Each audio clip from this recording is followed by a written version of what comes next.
Well, hi, everybody. This is Dear Mama Sal, and we are live on a Friday lunchtime, which time we talk about coping with feelings. And what I wanted to talk about today was the feeling of being unproductive and feeling of not getting things done the way you'd like to. But what I wanted us to look at is knowing that none of us is basically lazy, the excuses that we use and whether they are true or not. And if we can have a good look at that, I loved a comment I heard once, which is yes, you can rationalize it, but here is the thing: are they rational lies? And so that's the topic we're going to be talking about today, and how to be honest with ourselves, and a couple of questions to ask yourself to check in whether you are being lazy or whether you are in fact telling yourself the truth. Really important to know the difference. For those of you who might be new, Dear Mama Sal is a group of people who get together on 3 times a week. On Friday lunchtime, we talk about coping with our feelings. And then on Friday evening, we talk about coping with life on a reduced budget. And then on Sunday afternoons, we talk about coping with stress. Three things that we all have to deal with every day. Hi there, Jody. And for those of you who don't know, Jody is our admin and looks after me and the other viewers incredibly well. Good to see you. Uh, but before we get into the subject of rationalize, let's first of all just make sure that we give some thoughts and prayers to Beth. She has not been at all well. She's got a series of tests that are happening during the well, she had a series of tests this week, and so our thoughts and prayers go with her. And also for Jody, who's been struggling with some health issues and doing remarkably well with them. But, let's not forget that she is doing that, even though she does more than most of us put together. Um, for those of you who are new, please remember to follow us on Facebook and Twitter. The reason for that is because if I need to change a broadcast, have to cancel it for some reason or move it or do something, I will put it up on Facebook and Twitter. So make sure you do that. Make sure you follow us, obviously, here on YouTube. Press the bell, say you want the notifications, and that way, if whenever I put a notification up, it'll come into your mailbox. Some birthdays and special days to remember. Today is Bernice's wedding anniversary, and so happy birthday. I believe Sunday, is it, Jody, that Taylor turns 5 already? Wow. Taylor being Jody's little ball of fluff. And it is, really. On the 9th, it's Manon's birthday and also Jeannie's daughter's birthday. And on the 10th, Beth and Charles's wedding anniversary. So those are just some of the people you all know about.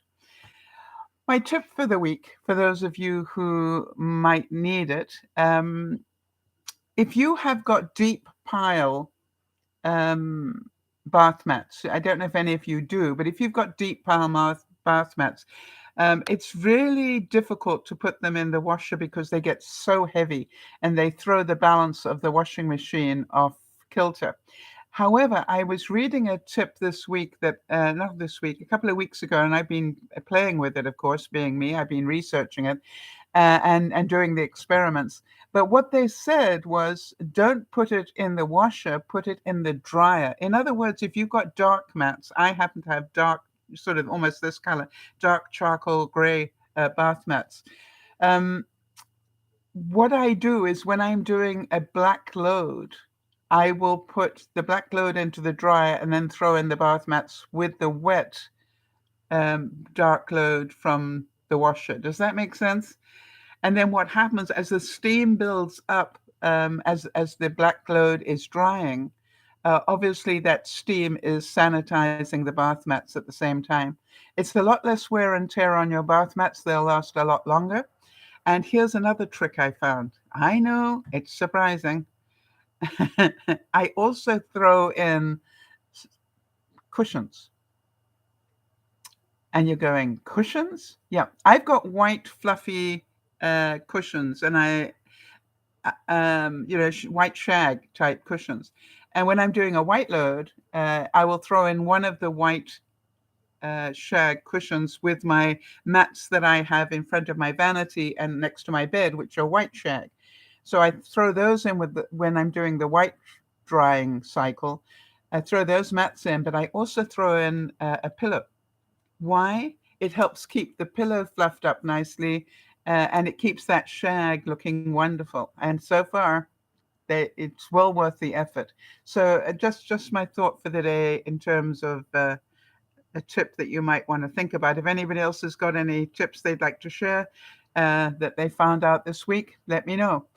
I'm also thinking about freshening up my small pillows from my couch. I've got a couple of smaller pillows, and I thought I might try that. Kudos to Jody. I was hearing this week that she did something that I know how much effort it must have taken. Jody went outside and walked with her fluff ball, Taylor, and she was quick to say not very far. It wasn't the point. The point was she overcame all her excuses and went outside and got some fresh air and had hopefully the reward of being able to go out, even if it was 20 paces. You got outside and got some fresh air. And one of the things I have really found makes a difference to my mental health is when I make it a priority that I get outside and get fresh air every day.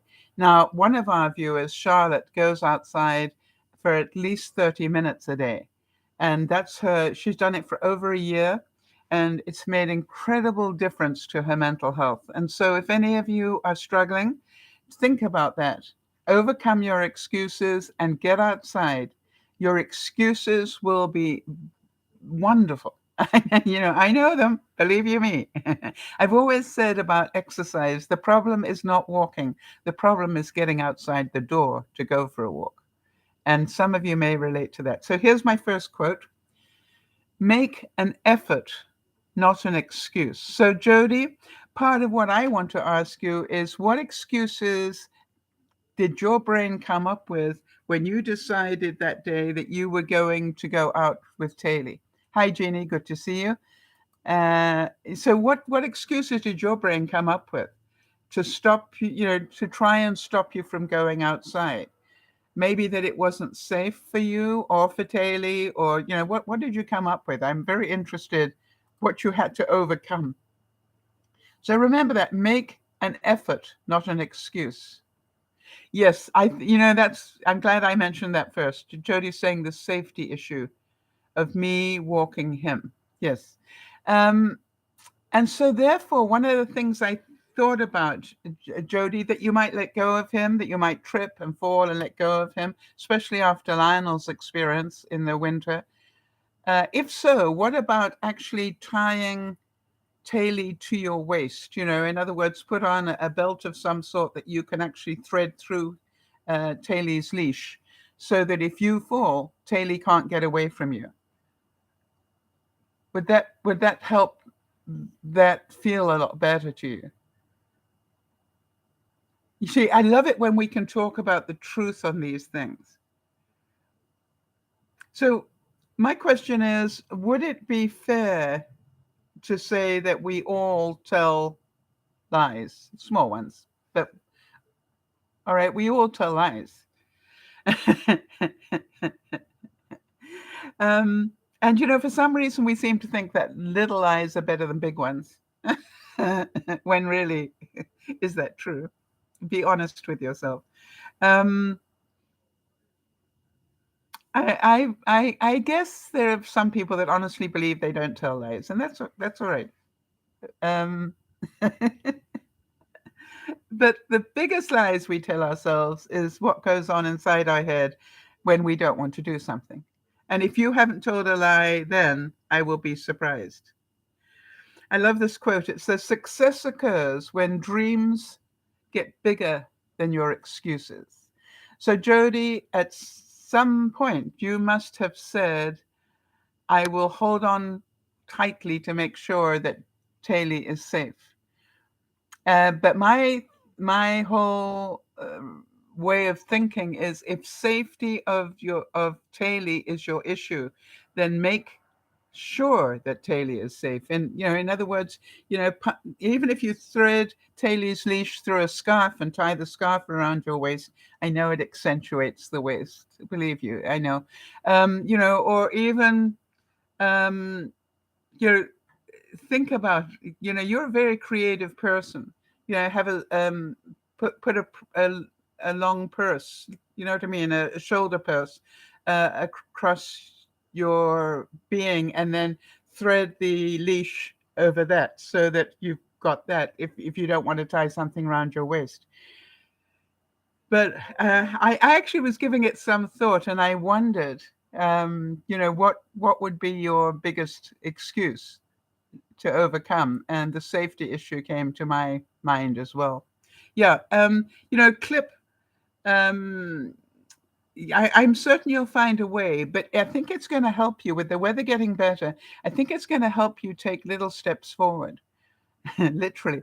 And there is nothing to stop you going out with your walker so you can sit down if you need to.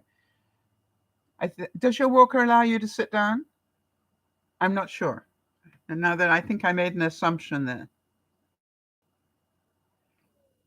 So as we go through this, I want you to think about some things that you might have thought about at the beginning of the year. Think about, what did you hope that you would achieve? Those New Year's resolutions, if you did. But I'm pretty certain somewhere in the last season, because we're now into spring, somewhere in the winter, you said, I want to do X, Y, and Z, and you haven't done it. All right. So you don't have to tell me if you don't want to. But, if you can discuss it, I'm going to discuss a couple of mine. It'll help other people understand. Jeannie, I'm sorry to hear that. Jeannie is saying she went to a funeral today. I had all kinds of reasons not to go, but I'm glad that I did. Yes. It's well done.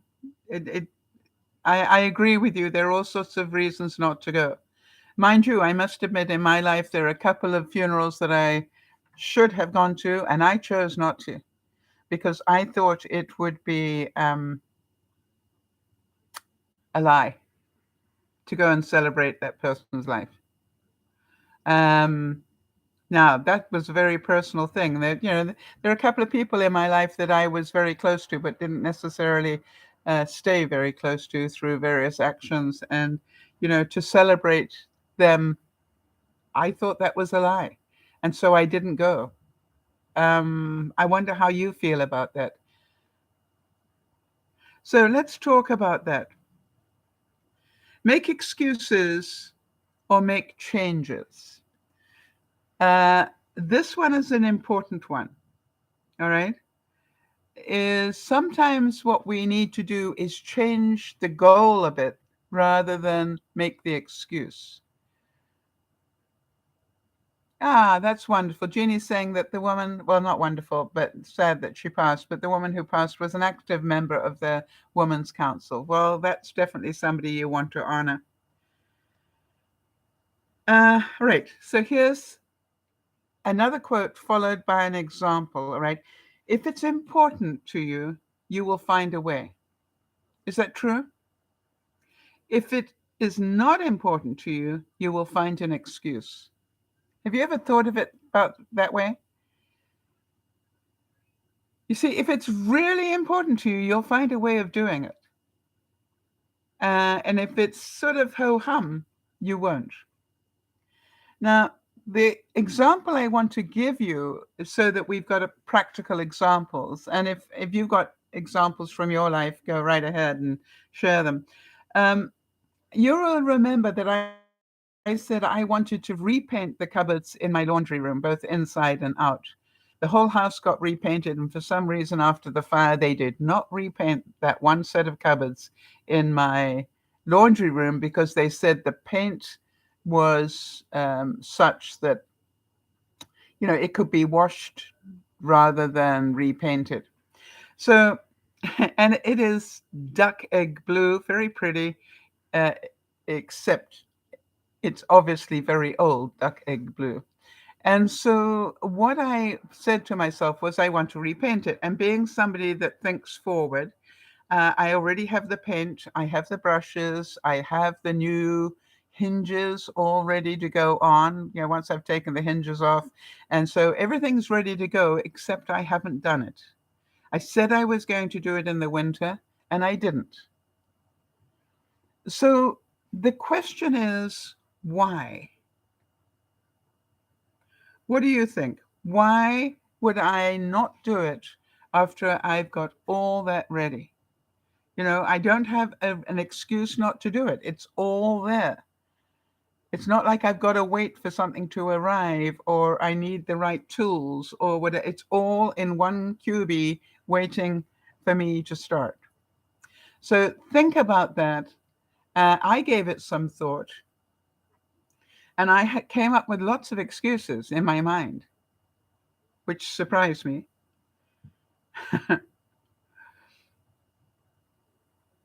And then I read a quote that said, and the dangerous thing about excuses is that we recite them enough times, we will actually believe them. And I think all of you can relate to that. So I thought about all my reasons, and I thought I didn't have enough time.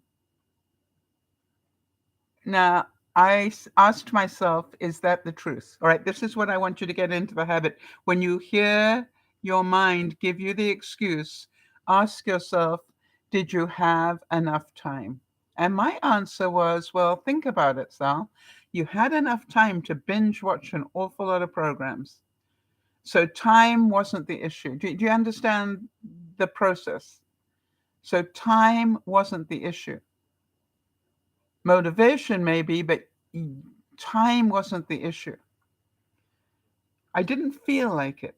Well, that's pretty obvious. I think that was true. Yeah. But we know that feelings are within our control. We don't want to be in control of our feelings, but the truth is feelings, they are within us. So therefore we can control it should we choose to. So when I asked the truth of that one, I didn't feel like doing it.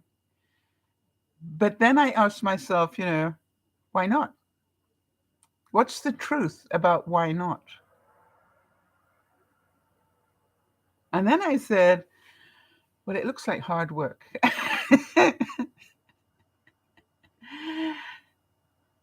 And I went, is that the truth? Seriously, is that the truth? And I went, no, because I do a lot of things that are hard work. And if I look at my history as a human being, I've done an awful lot of things that were hard work, but I've done them one step at a time and achieved them. So I'm going, so we know it's not about it being hard work. And then something came to my mind. I have concern whether I can get the old hinges off without destroying old doors. First of all, will they come off? That was the first thing, because they've been painted on. When I say painted on, people have painted over the hinges themselves and the screws. And I went, yeah, you know something? That rings pretty true to me. That rings pretty true. I came up with other excuses, well, I haven't been well. And I went, is that the truth? For 4 months, you haven't been well? No, that wasn't the truth. You understand? So I kept asking myself, where is the truth in this? And if you ask enough questions and ask it quietly to yourself so people don't think you're going insane. But, if you ask your mind enough questions, you'll be amazed what comes back. And then I realized it was something really simple, like, what if the hinges don't come off? And I destroy the doors and have to buy new ones. Does that make sense? So there was a good reason that wasn't an excuse. There was a valid concern. You remember that we've always said that our feelings come from either love or fear. Dr. Jerry Jampolsky wrote a wonderful book called love is letting go of fear. And, when you let go of the fear, then you can be motivated. So then I thought, okay, so the fear is that I will damage the doors. When I try to take those hinges off. So then I realized the question to ask is, okay, so if you did damage the doors, what would you do? And then the answer came, well, I'd either replace the doors, or I would leave the shelves open. And then I thought, no, I'm not a tidy enough person in my cupboards to leave my shelves open. But it is a possibility. And, is there a possibility there I will need to buy new doors if things go wrong? Yes.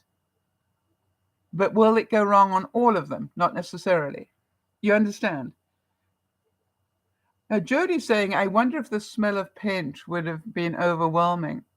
And it being winter, perhaps not being able to vent the house as much as needed. Yeah, I'm not too bad with paint smells. And I've often painted in the winter. But yes, the problem is, Jody, when it gets to summer, then it's too hot to paint. You know what I mean? And too hot to wear my painting clothes that cover up most of my body. So, there are more excuses that come in. But yes, I don't think that was the reason, but that's a good one. So, do you agree that the reason I didn't do it wasn't because I was lazy? Right? It wasn't about being lazy. In somewhere deep in my mind, there was still a block. And so the fact I kept looking at them and going, something, Sal, you are really lazy. You've got everything ready to go on this, and you haven't started it. And then that's all. Then I stopped with the guilt. And I went, no, wait a minute. This week, I said, no, wait a minute, Sal. That's not fair on you. There's got to be a reason why you haven't done it, because, you're a pretty reasonable person. So do you understand that I think some of the lies we tell ourselves is because we don't dig deep enough to find the answers to what is really going on? So there are some things that just aren't that important to us. We think they're important, but maybe the truth is it just isn't that important. And excuses, another nice quote, excuses are for people who don't want it badly enough. Right? So if you've got something on your bucket list or your to-do list that you keep glossing over, you know that you just have a good reason for doing that. It's not because I don't think you procrastinate because you're lazy. I think you procrastinate because there's an underlying reason that you haven't come to grips with. So now it is for me I've now got another excuse, which is I definitely won't be starting it this week, in case the brother arrives. But, after that, I don't have a valid excuse anymore. As long as I say, if I end up messing the doors, I will have to get new ones. And that's part of the price of renovating. End of story. All right? That's, how many times have you watched where they're renovating a house and find an underlying problem that you couldn't see until they started pulling it apart? It's part of the problem of renovating houses. And sometimes it can be tens of thousands of dollars worth. Pray God, that's not what happens to me. But you understand, it's like I have reason to be concerned, but I think I've allowed it to stop me from being productive. So what I wanted to know is, what have you not done in winter, or if you're in the Southern Hemisphere during the summer, that you said you wanted to do? And would you like to investigate it a bit to see why you haven't done it? If so, just join in the chat and we'll see how it goes. So do you understand? It definitely wasn't that I didn't have enough time. I had time. I had the same time as everybody else. I had enough time to binge watch, which means I had plenty of time. I had, enough time to do all sorts of things other than painting. How many of you know that painting a wall of cupboards is really good exercise? Hi, Kimmy. Good to see you. And by the way, how's the weather down there, Kimmy? Um, our weather got really quite chilly this week again. So I wondered, it always makes me think of you.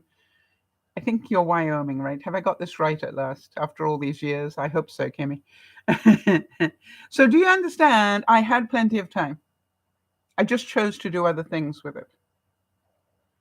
Yeah, Kimmy's saying that it's still cold down there, but getting better. Yes, I've got the same thing. It's been a wet, nasty, curl up and watch TV type week. You know what I mean? It's been dark and rainy and cold, and it's spring weather. Let's be honest.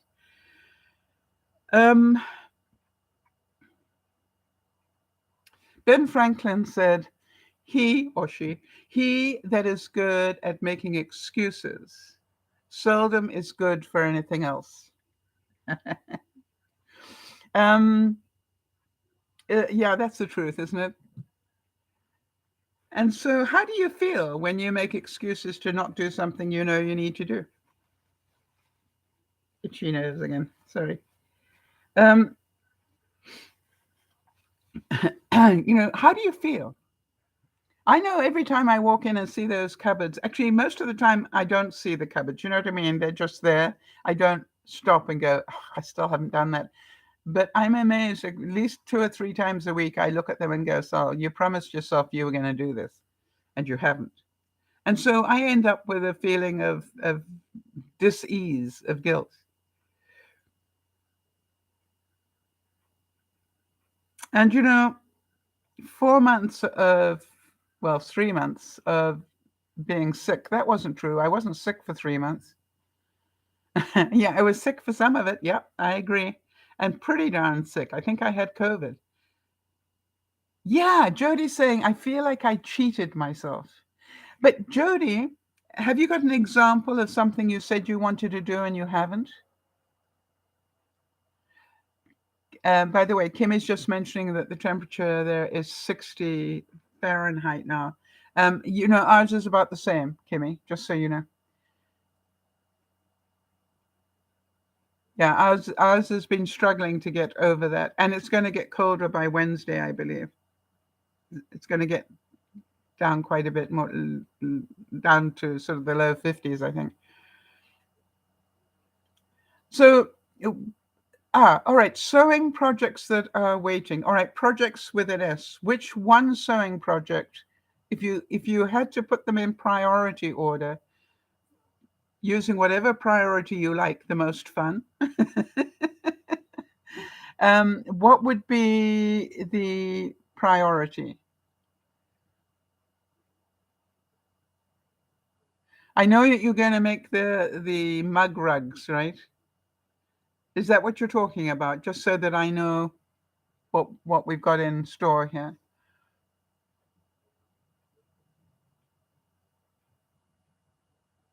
Now, the reason I want to talk through it is because it's really important to see the excuses beforehand. All right, now listen to what Jody says. I need to make more masks. Why? And then the mug rugs. Right, so listen, I need to. That has a guilt. For whom do you need to make more masks?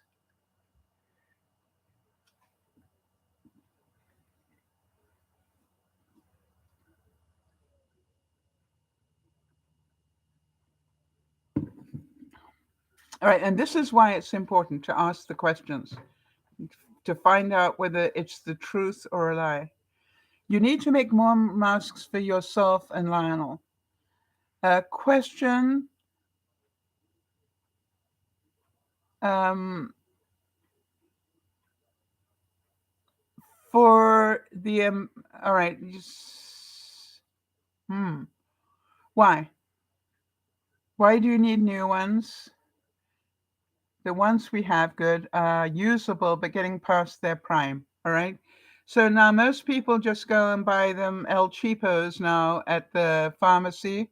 So yeah, I'm still wearing masks. By the way, I ordered mine up from the Far East a long time ago. I've got more masks than I've got hot dinners, quite honestly. And I have to admit that I reuse mine. I've got, the N95s or whatever. All right. So, Jody, um, the ones that you've been using that are past your prime, could you put disposable ones on underneath them? If you feel um, the cloth ones, you've got filters in your cloth ones, right? Yes, the cloth masks are fashionable. Absolutely. And Lionel prefers the homemade ones. Okay, good. So, Jody, then that then is more important. All right. So you feel duty bound to make the safety. It's a safety issue again, Jody. Think about that. Can you see it's a safety issue? That's what I'm hearing. And Lionel's name was attached to it. That brings it way up.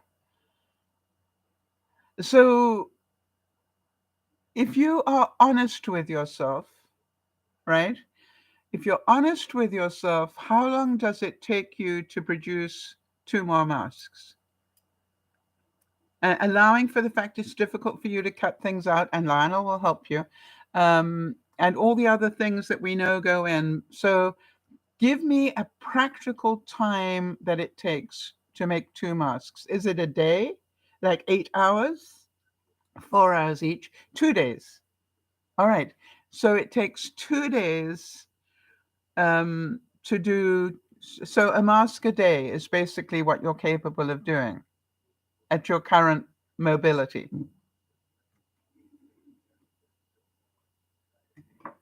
Kimmy is saying that she still wears her mask even if the majority of people don't. I quite agree. I don't. What I do is when I get dressed to go out shopping, Kimmy, I actually put a mask on my wrist. Hang on.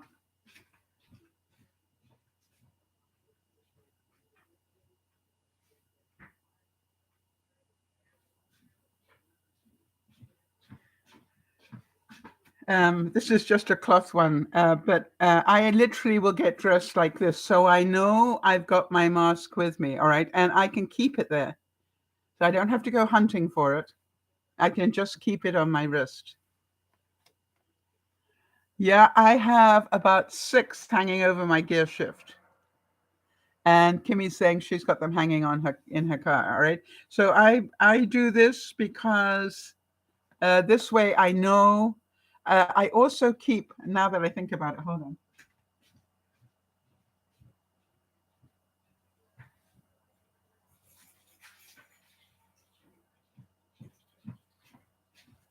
I just remembered I also keep 2 in my purse. I've got one of these black ones, all right, and a disposable one. Why? In case I'm with somebody and they've forgotten theirs. So they got choices. Would you prefer a disposable one? Well, they're both disposable, but color coordinating. Would you prefer the blue one or the black one? Interesting stuff. All right, we're getting off topic a little bit, but it's a good topic to talk about. All right, so Jody, going back to the safety issue. Now that you know that that is a safety issue, um, think about it and go, how can you break it into steps? In other words, could you cut the elastic today or tomorrow? You know what I mean? I know that cutting out the mask, you might need some help from Lionel because of your arthritis. But could you measure the elastics and have those, and maybe, right, get yourself 2 large plastic bags, cut the elastics, one in this bag for you, one in this bag for Lionel. Done. Little checklist. Have I done the elastics? Can you cut out the filter shape yourself? Because that is smaller than cutting out the masks. The elastic's already cut, you see? Why am I not surprised? But you understand what I'm saying is that if you stop thinking about it as procrastinating, and realize this is a safety issue, not a fashion statement issue.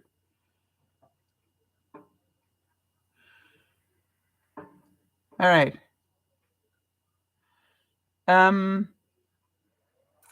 Kimmy, I'm busy waiting to get off some medication that's making me, I'm allergic to it, and it's really causing me a problem, enough that I'm going to probably have to call to my doctor again about it, because this isn't, mine is not fun at all. So Jody, what are you missing to take the next step? All right. Do you need more help? Do you, what is the next step? Let's find out what the next step is. And if anybody else has got something that they've been putting off that they know they want to do, I think it has to stop being a need and go, I want to do this now. I knew that you need to cut the material. Okay. How long does that take? By the way, if Lionel cuts it, doesn't take you any time at all. What can you be doing while Lionel cuts the material? Threading up the machine.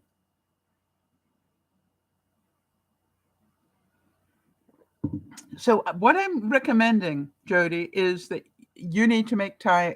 You may choose to, all right, choose to make time. In other words, what if you say every day before dinner, I'm going to take one small step towards those masks. I've got all day to think about how I'm going to do it. And so is Lionel, right? If he's not working. All right. So pick days that Lionel's not working and then see what you can do.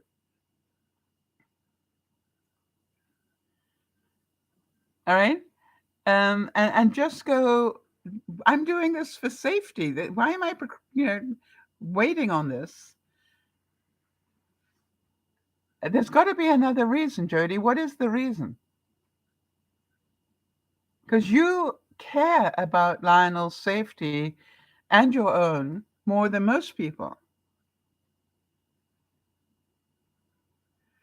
Does it require, do you need to buy anything, where there's a budget issue going on here?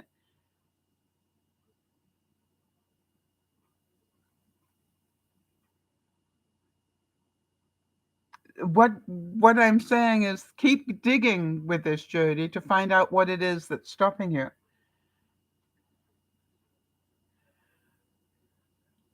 All right? Other than getting off your butt and doing it. And the question again is, if we've got 8 hours in the day, we've actually got 24 hours in the day, presuming 8 hours is spent sleeping, which I know you don't sleep for 8 hours a day, Jody. So that's not it. But you understand what I'm saying.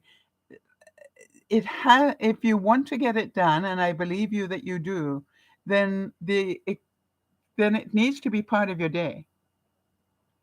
Yes.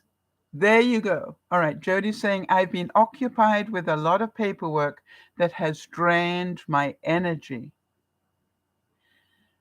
Right. And that, I believe, that's not an excuse. That's a fact. You have been trying to get that done. When do you think that's going to be finished? The same way as I know why I don't want to start painting this week. What if the brother turns up, even though I told him not to? So that'd be stupid to get paints out, and it would just cause me even more stress. Right. So, do you think it'll be finished this week? Next Wednesday, it'll be done because it has to be, right? And there you go. You've only got a limited amount of energy in a day, and you have to be very careful on how you use it. I totally get that. So, have you made an appointment with yourself for next week after Wednesday? In other words, have you got it in your day timer, between 2 and 4 mask time?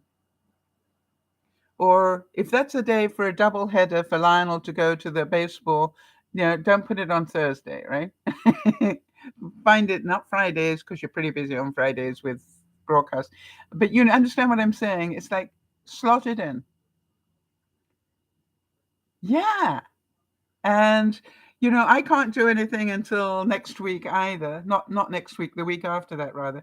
And so let's see how well we can do. All right. Let's see if I can start the cupboards before it's before the end of the month anyway. And how would I know? I would get one cupboard door off. That would start it because that will drive me insane. But some people are not doing things, and the reason is they don't have enough money. Now, if you said that a season ago and you haven't been saving towards it, do you understand that not having enough money wasn't the real reason? Because if you really wanted it, you would have been saving and probably saved up enough. Now, for example, I was really horrified last year of how hot, I spent my first full summer in here. Actually, I lie. It was my second summer. But it was, I think you can remember, we were hotter than Dubai here in British Columbia. I mean, seriously. Canada, igloo land. We were hotter than Dubai. And so therefore, I realized that whether I want it or not, I need an air conditioner. And then I was beating up on myself because one of the things I threw out when I arrived here was an air conditioner, a window one that used to fit in the window. But they told me it was really noisy. So that's why I thought, I don't want that. So I threw it out. So what I've been doing is being aware that I needed to spend the money on an air conditioner. And I've spent most of the winter researching what is available and to make sure I buy it now before everybody wants air conditioners. Does that make sense? Thinking ahead. What do I need for the next season? I'm always thinking one season ahead. And so it's spring. What do I need for summer? I need an air conditioner. And then I found one. And Kimmy, I really want to thank you so much. I say this on quite a few broadcasts because I always remember the comment you made is before you hit buy, make sure you've checked the shipping, date, and cost. I think about you all the time. And the first air conditioner I picked, when I got to the point where I was about to hit the I will buy it now, it said they would let me know when that shipping date was available, which means it was coming from China. And that means supply route problems, and that could take 3 months or 4. And going, although it's the best one that I can afford, I'm not getting that one. Because Jody and I remember getting our freezers, it took months. So what I said was, now what I want is only the prices of ones that are in stock. All right, that's what I'm interested in. And then, funny enough, I ended up with one that was way cheaper, a couple of $100 cheaper. Didn't have a function that I would have liked, but I could do without it. And so I got myself ordered it up, and by the way, it arrived yesterday. And it's cute as a button. It stands about this high, and it's portable, so I can move it from room to room if I want to. So, so I knew that was important to me because even though I didn't want to spend money on it, I did. because I remember July, August, and early September last year where I was sweltering and it was uncomfortable. And it was, it wasn't that I could go outside where there was a nice breeze. No, it was 90 inside, but it was even worse outside. It was up to the hundreds outside. So I knew that this wasn't an option anymore. All right. And no excuse. Yes, Jody's saying a good investment. That's scary. I've got to work out how to put it all together, but I know that people have got them. So therefore I can talk my way through it. All right. So now then, as luck would have it, Jody, you had the same problem with your television, right? You didn't expect it, but your television broke down. And even though you didn't have the budget for it, did you get a new one? Yes. Why? Right? No excuses. Everything else obviously needed to get adjusted because, Beth, how were the tests? Good to see you, by the way. Let us know how the tests went, please. So you understand. Okay. No problem, Beth. If you can send me a note somewhere so I can update people tonight, that would be great. And let me know if I can put up a thoughts and prayers type reminder to let people know. Thank you. I appreciate that. All right. So, Jody, how did you pay for a television that you couldn't afford? And I know you didn't have it budgeted. And the answer has to be that you being without a television was a no maybe. That wasn't a debatable. All right. In your life, having a television was essential. And therefore other things changed. You didn't have 3 months to save up for it or whatever. Does that make sense? So you might have said, let's say, I don't know how much you paid for your television, but monthly payments for a year. We made a down payment. All right, so you made a plan.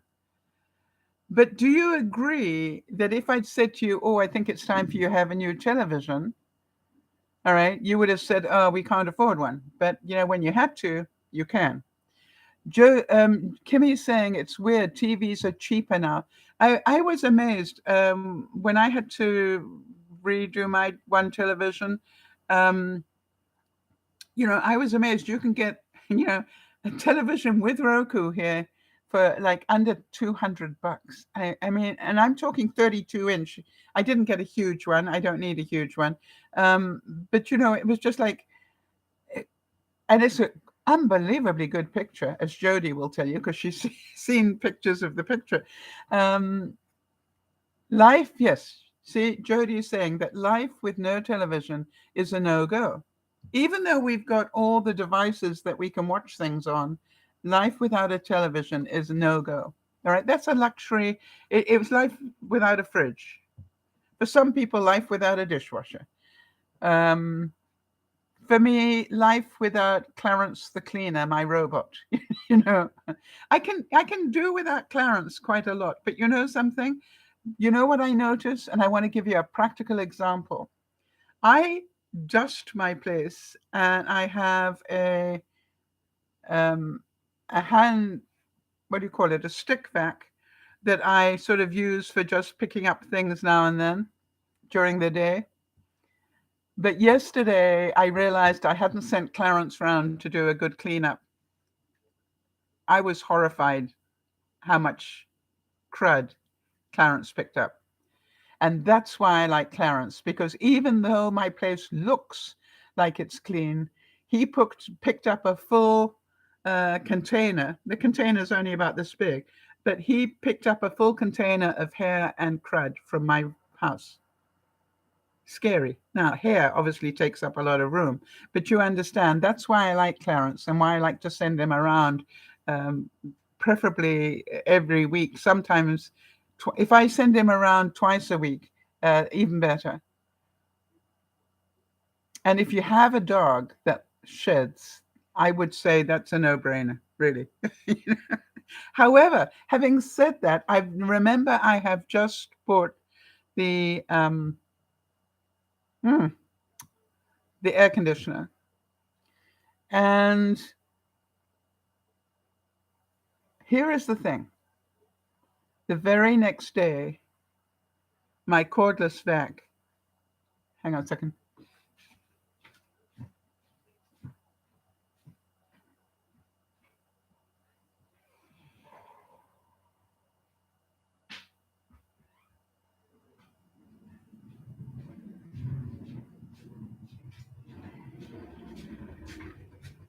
I have had this thing for 20 years. I must be 15 at least. All right. And so I love it because it is so easy to use, but this is what's happened.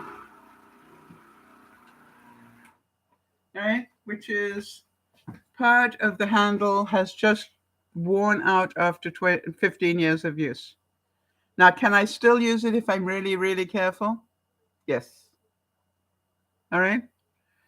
So I've just bought an air conditioner. And of course, you know that this thing cost me about under $100 15 years ago. Now it's a lot more.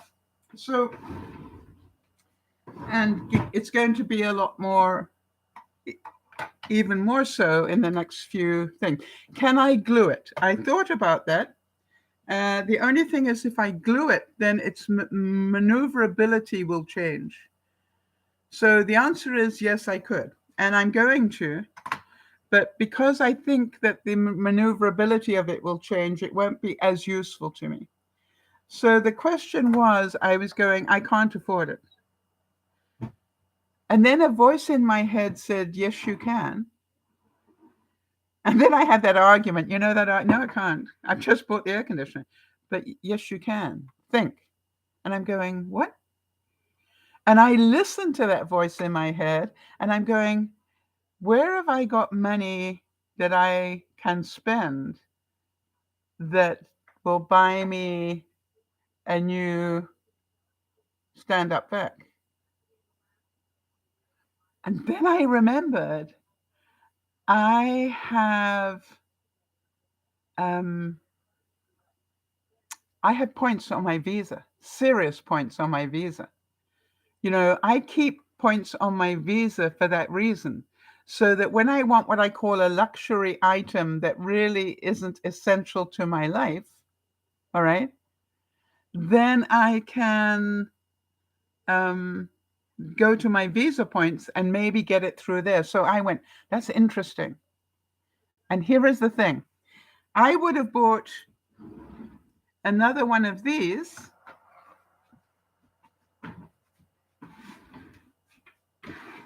Okay. I would have bought another one of these with money. But with points, guess what? I was able to buy an upgraded one of these. It's not the same make, but an upgraded one, complete with a detachable dustbuster type thing. So not only do I get a stick vac, I also get a new dustbuster. And I still have lots of points left over. So instead of spending $150 to $200, I got a $300 or $350 type unit just on my points. And the shipping is free. And there we go. So it's obviously been a while since I treated myself. I used to treat myself to a Christmas present every year through my points, right? Because I shop my I do my shopping for groceries on my card and everything else, so that I build up points, and then that's how I do it. So no excuse. And I went, before you change your mind, I did a bit of research to find out, which one I wanted. And, I know it'll take much longer to come than it would do if I bought one on Amazon, but I'm going, hey, it's a freebie, you know. No, it's not really a freebie because, I've spent enough money to afford it. But, it's just like it's a freebie. So just be patient. In the meantime, I'm going to do exactly what you said, Kimmy, which is I'm going to glue it together and it won't be as serviceable. By the way, if it is still serviceable, I will use it out on my deck. It'll be my deck one. So, or I will hand it down, as you suggest. Kimmy's saying that she's really good about handing things down to, if it still works, but past its prime, she hands it down to other people. Yes. And, we've got a really great system in this community, Kimmy. We've got about 106 units here. And, what happens is during the summer, people just put things out on their driveway, at the bottom of their driveway. And what it means is if you want it, take it. It's going to save me a trip somewhere. to throw it away. And, it's amazing how many things people put out that just disappear overnight. And so that's a good thing. So I reckon, Jody, you said one day to me something about it had earned its keep. I think you said that about your previous television. Well, I know my shark stand-up lasted 15 years. I think for something like that to last 15 years is a miracle. And by the way, one of the most useful gizmos I have in my life, as far as I'm concerned, a cordless type vacuum. One that's light that you can just use quickly and just plug back in again. So there we go. So when you look at your reasons, I'd like to suggest that the reasons that we think are the reasons we're not doing things is not necessarily the truth. And I'm encouraging you to query your reasoning. All right? If you're saying, I can't afford it because it's too expensive and you haven't started saving, do you understand you don't really want it? Does that make sense? But if you say it is too expensive, but I've already saved this much, then I know that is something you want. Jody telling me she had already cut out the elastic tells me she's on course to finish those masks. She has already started them. She just hasn't finished them.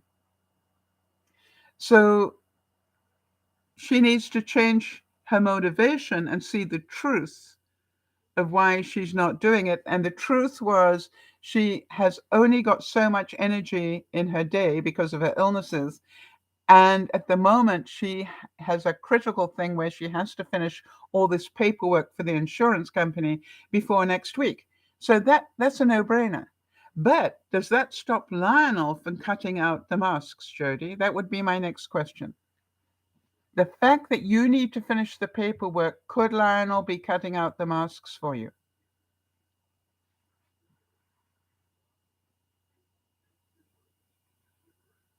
All right? And especially if you know that it's going to take him less than an hour, because he'll be much quicker than you are, or maybe not. I don't know.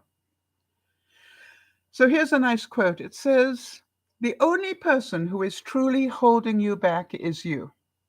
No more excuses. It's time to change. It's time to live a life at a new level." Now, I noticed because I was ill, and then I had all the trauma thing go on, that, my house started to go downhill really fast, and I was getting upset with it. And so what I said was, it is not going to get tidied up by itself. So now let's start again. And literally, you know how I do this because you've heard me talk about it before. I went out on the deck and said, what is on the deck that shouldn't be? And all my summer plants were on the deck, getting them sort of acclimatized to the weather. And so the first thing I did was to say, all right, my first step is to get those plants off the deck. All right. And I did that during the week. I just took, every day before I went to get clean, I went out and got dirty and I moved things, off the deck. And so now they're all off the deck and into the real life. And they'll get planted this weekend, probably. So you understand, look at it, go, what one thing needs to move? Not everything. What one step can I take that will make a big difference? And I knew getting rid of those plants. I also planted up some of the plants into planters already, into hanging baskets already.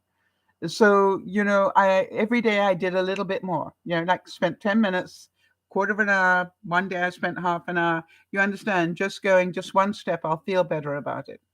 Done. Then I went to my bedroom. What is,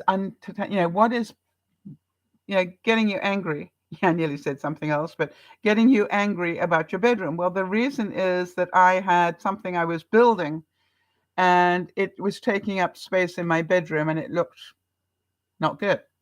So I said, the fastest thing you can do is put these things away. Oh, first of all, I had two of them. First of all, I finished building the one, and then the second one I put away. And saying, you can do the second one later, but you're not ready to do it this week, so put it all away. And I did. All right? And now my bedroom is tidy again. And it was really surprising and how quickly that happened. And it was just like, now part of me went, yeah, but if you put it away, you won't do it. And I said, I will if it's important enough. And if it isn't, I'll donate it.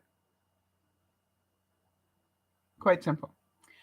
And so now I'm still working at, the kitchen is pretty tidy except for my famous corner here, which is always my catch-all corner. So what do I know? I need to change how I'm cleaning my kitchen. I need to start at the catch-all and then move around, right?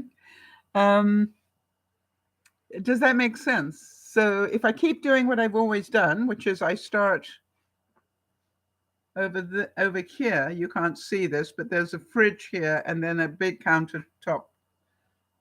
How big is this? There's about that much countertop that you can't see before it takes the corner that you can't see, and then there is the air fryer. So you got a lot of catch-all there. And I'm working every day, my system. I'm working every day at looking at the surface and going, just move one thing away. Don't move it away.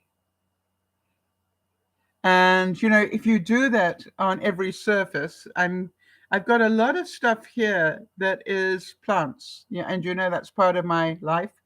So those little things will stay because they give me great joy, because the white ones, the ones that you can see with the white containers, are all cacti. But, I'm going around and going, that's all cooking stuff and we need that for the broadcasts. That's fine. But you understand, it's like every day I look at every surface and go, even though that is true, what can I put away? And I've been watching a series, can't remember what it's called. It's not the Maricondo one. It's Organize This or something. And, they've got a slogan that they say, which is edit it, contain it,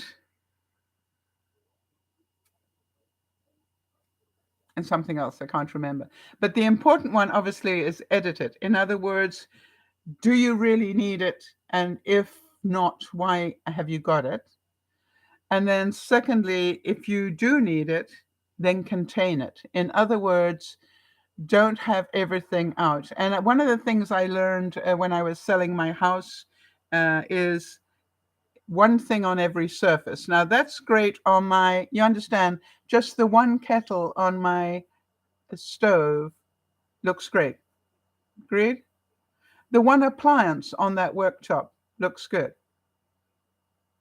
But over here, which is my coffee corner, I've got my foamer, I've got my additives, it's my salted caramel, my Keurig, then I've got and those two containers there, one contains coffee and the other contains milk powder, because I make skim milk powder foam.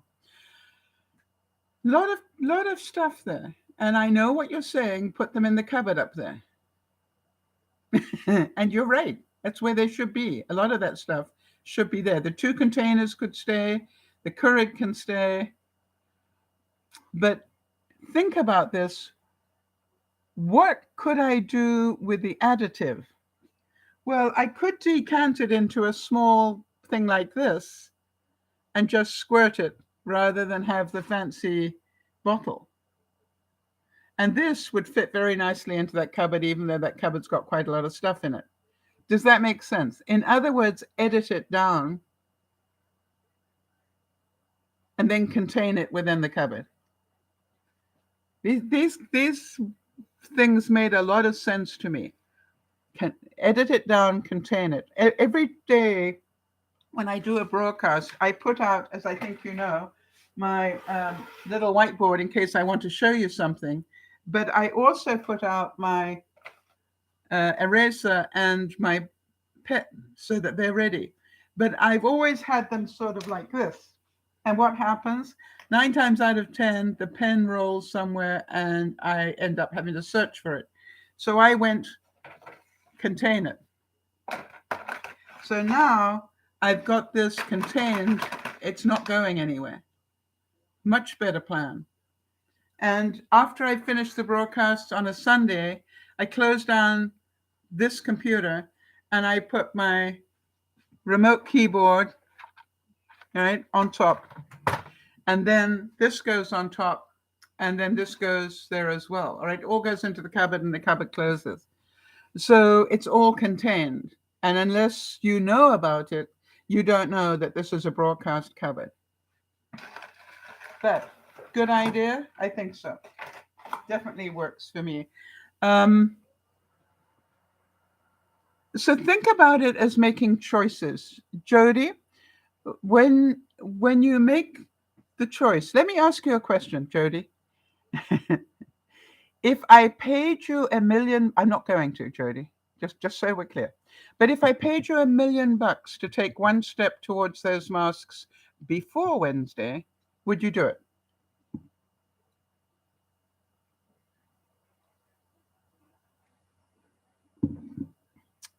And that is I love that question. I ask myself that all the time. I go, if I paid you $1 million to clear up that crud in your bedroom, would you do it? I'm going, of course I would. So the thing is, when you can see it a different way, and then I ask myself, so why don't you just go and do it? Well, I've got the second one started, and it doesn't matter. Undo it, put it away. It's a mess. Put it away.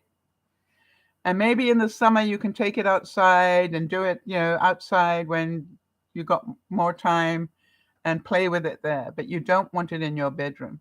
There's not enough, too many boxes are in the unpacking room that used to be called a studio. I've still got 10 boxes in there I haven't unpacked. So I can't build it in there. But that would be a smart thing, right, to be able to do as well. Can you believe I still haven't unpacked those boxes? All right, so number one, remember, if you've thought about it, the chances are you do want to do it. So what you need to do is keep making choices and don't lie to yourself. Today, I choose to walk over the crud in my bedroom instead of tidying it up. Why? Because taking it apart and putting it away doesn't feel good. Why? Because it means that I'm admitting that I'm not that keen to build the second unit. It's a choice. Do you understand? It's a choice. You obviously don't need it that badly, or else you would have done it already. You guys have known how many things I built here. Number two, think about this as well. Don't give reasons why you haven't. For example, if somebody said to you, yeah, but I thought you wanted to paint those cupboards in the laundry room. Right? I've told enough people that I'm going to do it because that's a good way to motivate me. But, it's like if somebody says to me, I thought you wanted to, the answer is, so did I at the time. End of story. You don't have to give a reason. Yeah, so did I at the time.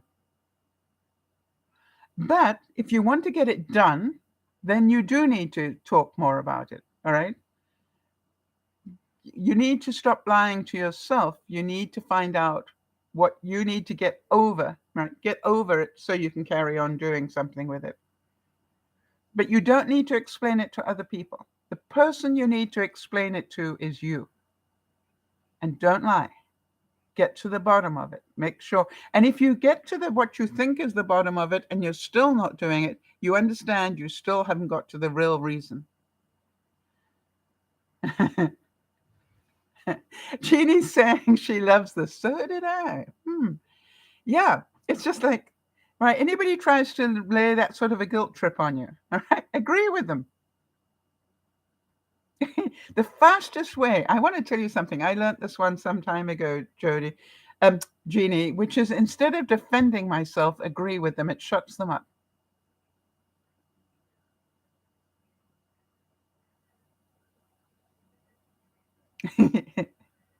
You do a little test run somewhere on somebody that's saying to you, well, you really should do X, Y, and Z, and just go, that's a good idea. I'll give that some thought. End of discussion. So, number 3. No, you will do it if it becomes important enough to you, or when you stop giving yourself excuses. I know that to be true, and enable the fact that if it becomes important enough to you, the television breaks, suddenly you'll make a plan, right? In my case, summer is coming, not winter is coming. Summer is coming. I need an air conditioner. No, maybe about that. And if you understand that maybe what needs to happen is a different plan, right, Jody? A different plan, a different choice needs to be made. Something is going to have to give if you have time enough to do it. All right. So let's say you need 1 hour to cut out the masks, or for Lionel to cut out the masks. Well, first of all, you need an hour to convince Lionel it's a good idea. I understand that. But, after that, it's called, do you really want this for dinner? If so, as soon as the mask has been cut out, I will serve it.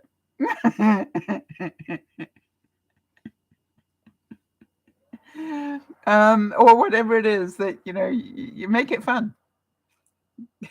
Just want to tell you, for the next 2 nights, dinner comes after a mask. 1 mask has been cut out. Now, if you choose to cut out 2 before dinner tonight, then of course tomorrow night you get a free hour where I won't be asking you to do anything. It's how I train my dogs. Can't be that difficult.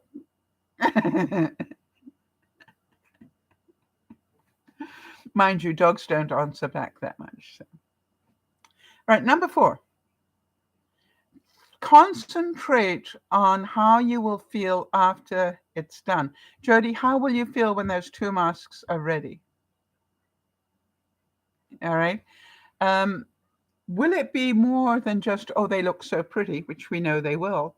Or will it be, I feel so much more safe now? Relieved is how you'll feel. All right. But will you not feel more safe? Because you think it's relieved, but the truth is that's a guilt thing.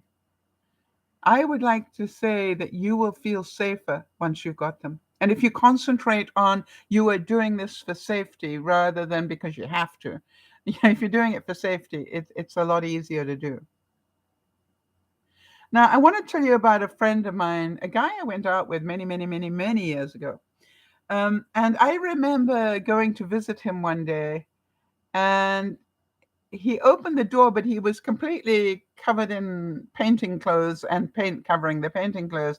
And I said, "Oh, I'm so sorry. I didn't know you were painting today when you invited me over." He said, "No, no, no. It's my daily thing." And I said, "What?"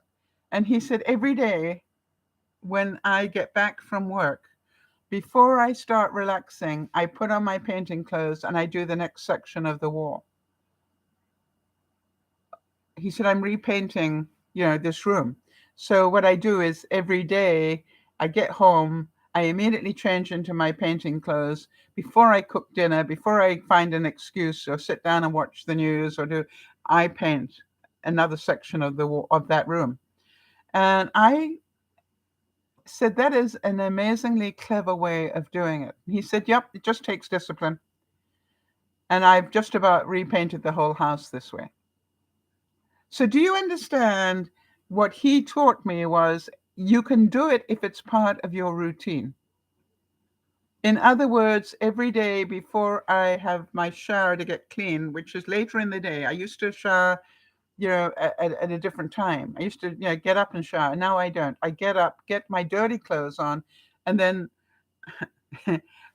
before I get clean, I do the dirty work, be it in the garden or whatever. All right. And then I go and shower and get clean. So what he taught me was make it part of your routine. So I get outside to get my fresh air because that's where my dirty work is. If you think about it, my garden, my compost, the plants, whatever, that's my dirty work. That's outside getting fresh air.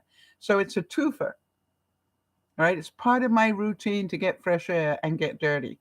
And then I go and get clean. But thanks to him for teaching me that. I was really grateful. I tried very hard to think of his name, and for some reason I can't. If I really spent a lot of time, I probably could remember.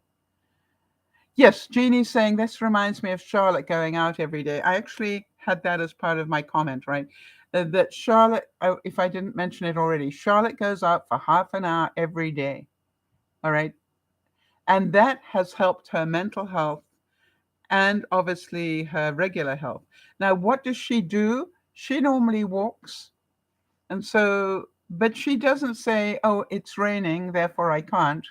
She goes, "It's part of my routine, therefore I do." All right. And so look at it and go, she's not coming up with excuses. She's coming up with results. And she did that she's done it for over a year. And I think that's something we all can remember, right? No excuses. She just goes and does it.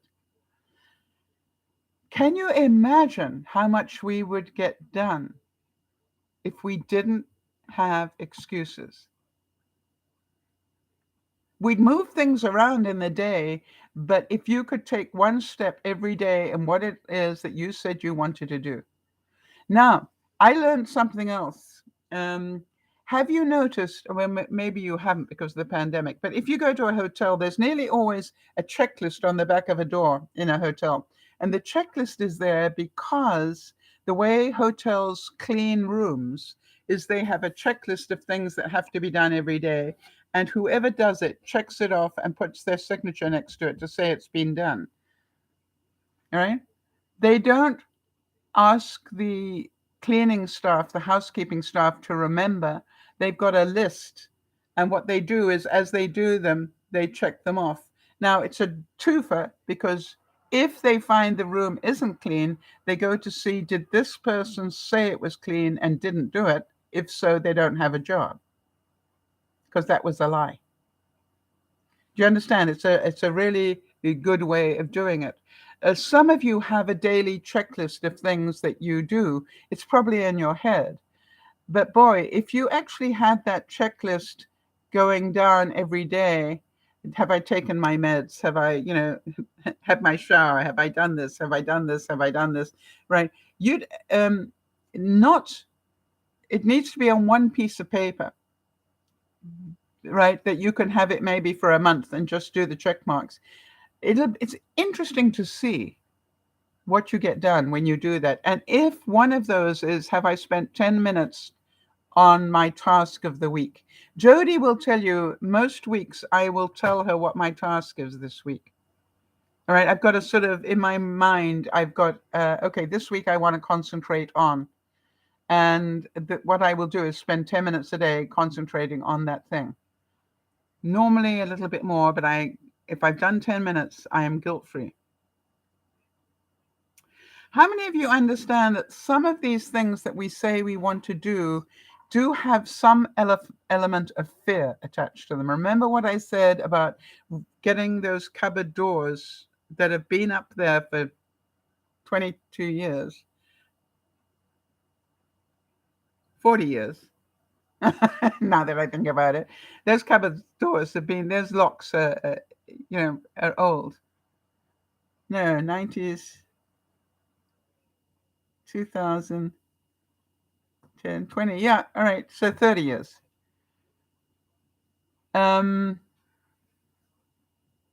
Yeah, what was this week? Last week it was get the fridge.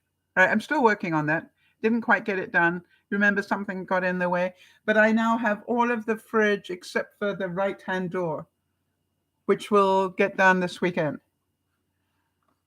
But I just did it 10 minutes at a time. Yeah. Take stuff out, clean it quickly, put it back nicely. No, that doesn't need to go in. No, that doesn't need to go in. Ooh, that definitely doesn't go back in. All right. So do you understand about the risk? Some things could be risky, so you have to overcome the fear if you want to do it. If you don't want to overcome the fear, stop pretending you want the job done or employ somebody else to do it.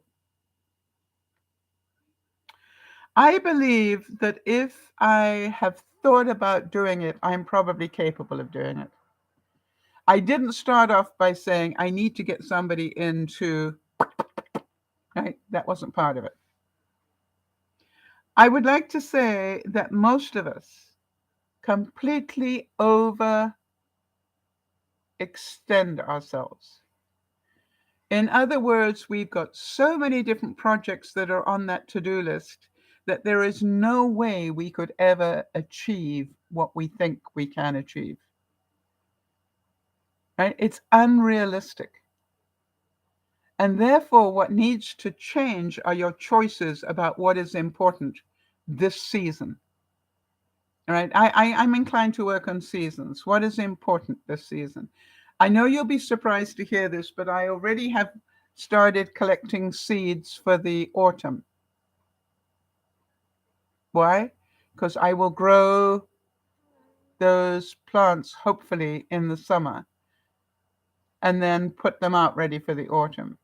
All right, I grow them inside and nurture them, under the deck or whatever, so they don't get too hot. But then they'll be ready, hopefully, for that.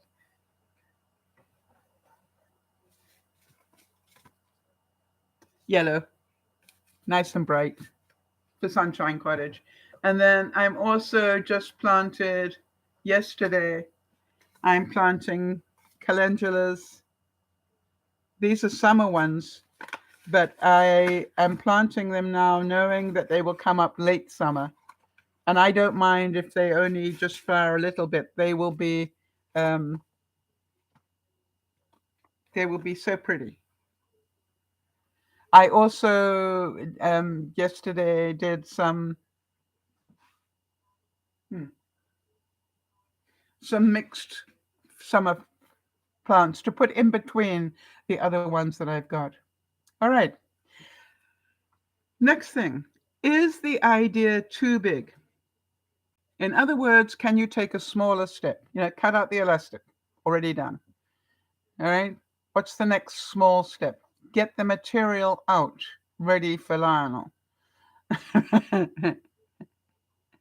And put it on top of the kitchen area so you cannot do that. Yeah, Jeannie's saying, I'm not going to repeat that actually, Jeannie, because I think that's private for Benji. Oh, For you to have known it, he must have made it public. Yeah, his grandmother passed. It was very sad. She actually lived close to him. I don't know if you know that. She didn't live in Maine. He took her home to bury her in Maine, but she actually had been living close to him for some time. And he was very close to her. So it was heartbreaking. All right, next one. How about this one? Don't quit on your dreams. All right? If you have a dream, don't quit on it. Remember, I went through over a year of trying to work out what did I need to eat so I could eat well and lose weight at the same time. It took me over a year of working that menu out. How can I have a dessert every day and still lose weight? And I'm pleased to tell you that I am down now 11 pounds this year. And that means 18 pounds overall, because I lost 7 pounds last year total. But this year I'm really making a difference. So I'm down 11 pounds, and any minute now, I think I'm almost there where my boobs are bigger than my stomach. Am I right? I think they are now. If I breathe in, they are. That's my first goal. And for those of you who don't know, my big goal is to actually be overweight, not obese. Now, people have said to me, but you don't look obese. Well, I am. And I am probably still 40 pounds away from being my correct weight, but I am not interested in my correct weight. I'm interested in getting to overweight. And overweight is about, where am I? 15, about 18 pounds away. And as you know, I am slowly but surely dropping weight as the thing. If I continue to adjust what I'm doing, in other words, if I start to plateau, I make another small adjustment and then dip again. And by the way, some days I go up a bit, some days in the week, and then I'll be back down again. So that is really good. Thank you, Jody, for teaching me how to do this. And one of the things I've learned, if you want to have for example, if I know that I've had a couple of meals that were high carb, the next day I will drink soup. I will make a big vegetable soup type thing, with a lot of vegetables in it and so forth, and very tasty. And then, a little bit of pasta in it just to give it, some interest. But every time I get hungry, I will take a cup of soup and have that. And then what I do is,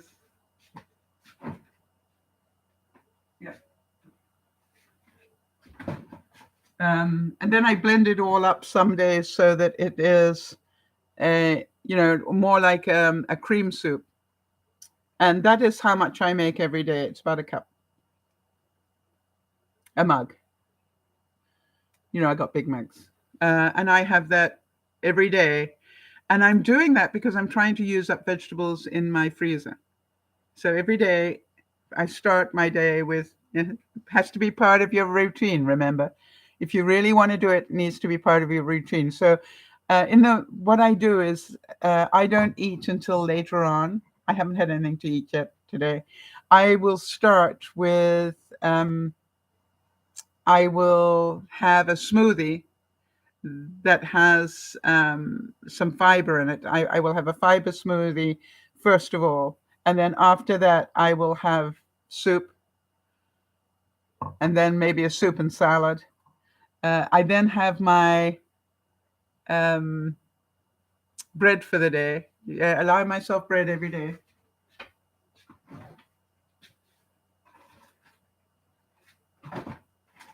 But my bread that I have for today, because I always think about that, the night before. Today I will be making a pita bread stuffed with cheese and lettuce, and that's works really well for me. Kimmy's saying she has stopped setting 50-pound limits, goals for weight loss. She's now 10. I actually don't even do 10. I do 5, Kimmy. I set my goals 5 at a time. So I just hit the next 5, by the way, this week. So now the next goal is to stay below that number. All right. Not to get to 5 lower. The next goal is to be consistent that I am at that weight. Does that make sense? Hang on a second.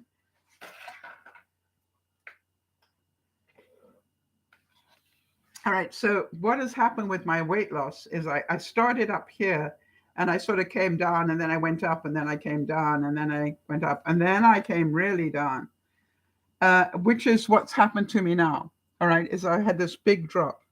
Now the trick is to get below here and stay below here. Does that make sense? I don't worry about the next goal. I worry about be careful what you're eating because we know weight happens in the kitchen. All right. And stay below here. And if I notice that I've had a carby sort of day because I wanted mac and cheese, that's fine. The next day I have a lot more soup. Those are sort of the patterns that I get into. All right. I do it a different way. It works. I'm proving that. So here's today's soup. All right. Kimmy's saying it's more realistic to lose 10 pounds by a certain time than setting a huge amount of weight. Yeah, and that's why I don't do it. And by the way, it takes as long as it takes. It takes as long. Hello, Andrea. Good to see you and how are things in Berlin? Just wanted to pass by and ask for prayers and hugs because I'm so sorry to hear that. Your grandfather passed. And he lost his fight against cancer. Well, our thoughts and prayers and big hugs onto you. It is always so difficult. We were just saying Benji lost a grandmother recently as well. So I know you lost a grandfather, but I'm really sorry for you. It's a sad time. And, this weekend is, Mother's Day weekend here in North America. And, so I look at it and go, I don't know why these things seem to happen around those sort of days.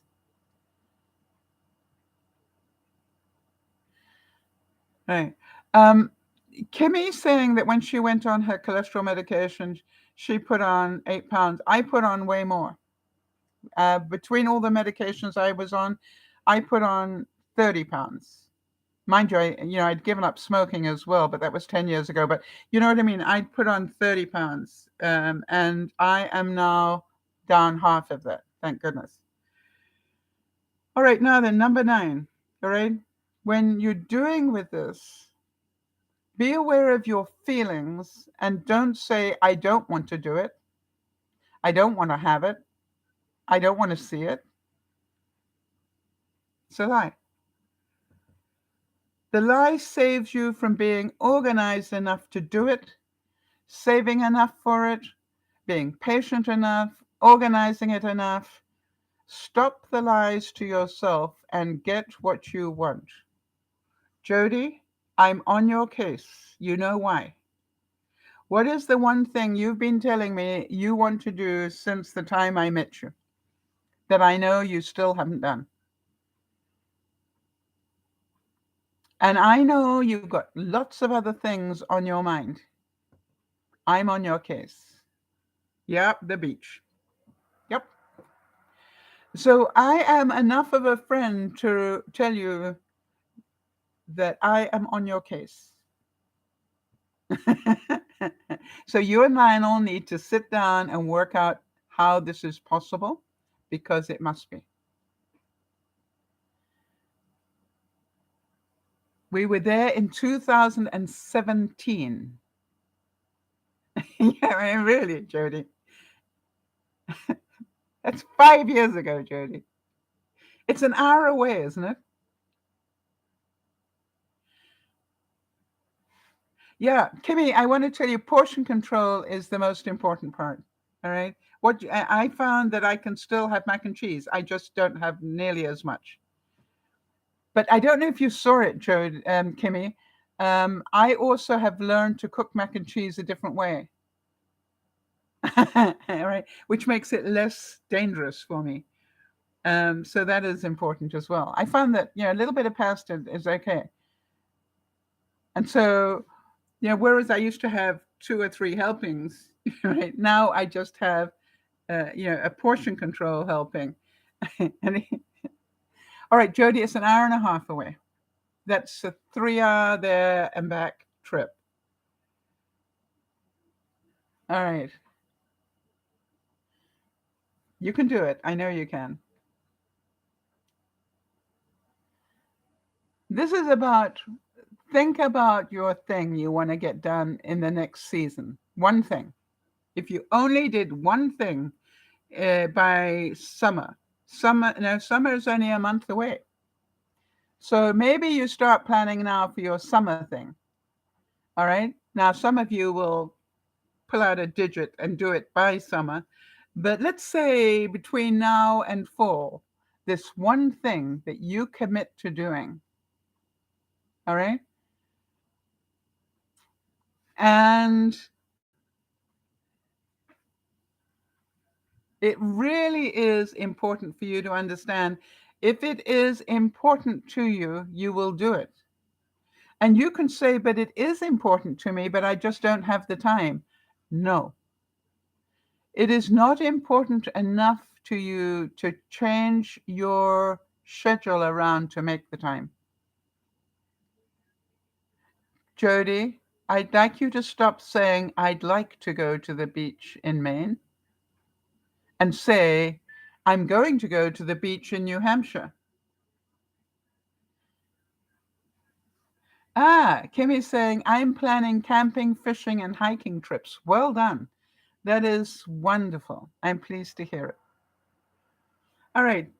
So here we go. I thought I'd let you know that I had some fun unboxing this week, other than the air conditioner, which is still frightening me a little bit, but I'll work it out. I got my new Birkenstocks. I think you'll remember I got white ones last year.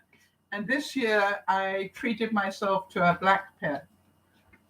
And, it's so funny because they are expensive. These I had to order all the way from Italy. But here is the thing that I realized. They may be expensive, but they're really good for your feet. That's a good thing. I wore my white ones. Are they comfortable? They are insanely comfortable. Plus, they're molded. You need to get the right size for you. And if you go online, they will tell you. But these things, what I love about them, all right, is I love that I can go out in the garden and get really covered in dirt. Don't die laughing on this one, people. I then walk into my shower wearing them, the white ones. It's part of the reason I got the black ones, because I thought it would be good. But anyway, the white ones, I used to just walk into the shower wearing them, and I would shower, and by the time I'd finished showering, they were white again. And so I am really, really happy with them. I also, every now and then, I just throw them in the washing machine, just to wash them and sanitize them properly. But it's like, how much do you spend on cheap flip-flops that maybe don't last very long? And what I loved about the white ones, they went with everything. And I also use them as slippers indoors during the summer. So now at least I've got choices. But I realized this wasn't a waste of money. This was an investment in healthy feet, properly supported, comfortable walking. So You get a real pain in your feet when you walk. Where's the pain when you walk, Kimmy?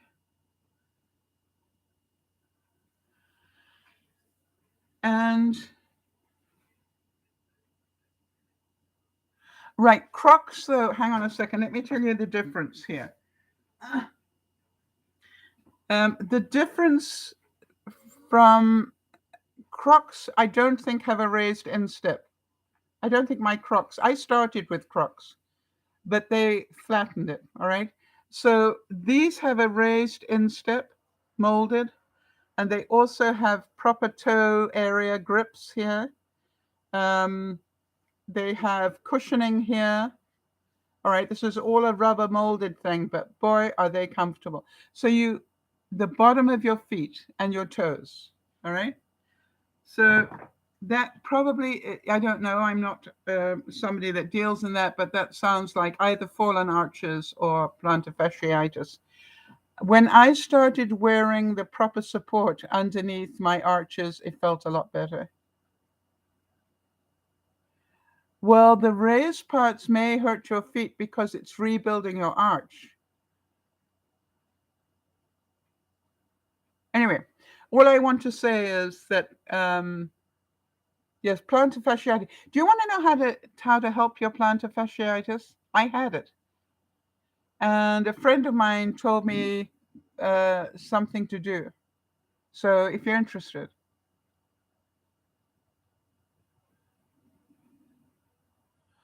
So Jeannie's saying, I saw some Birkenstocks recently on sale for about $40, American.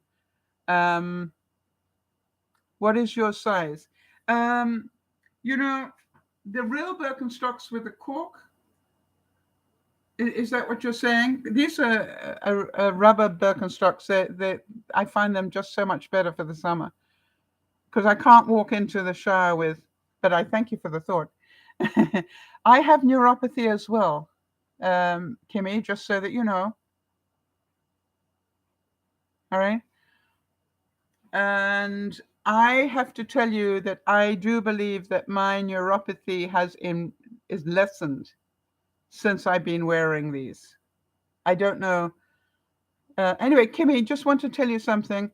For plantar fasciitis, if you've got a tennis ball or any sort of small ball, really good idea to rub very.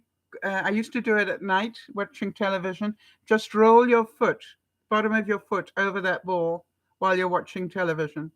Okay, all right.